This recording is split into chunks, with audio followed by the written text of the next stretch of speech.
యుగమున ఈ గిరిపైనే తపమునరించెను యాద ఋషి. ధరాతలమ్మున అతని పేరుతో అయినది ఈ గిరి యాదగిరి. ఈ గుహలో వెలసెను ప్రళయ మహోజ్వల జ్వాలా నరసింహుడు.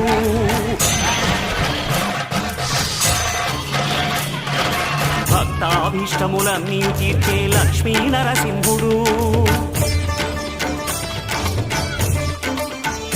సుఖ శాంతులను చేకూర్చు శుభయోగ నరసింహుడు.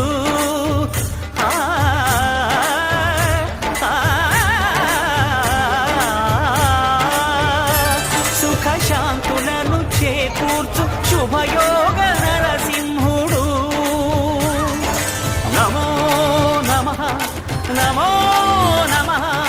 నమస్కరించెను నాలుగు దిక్కులు నఖముల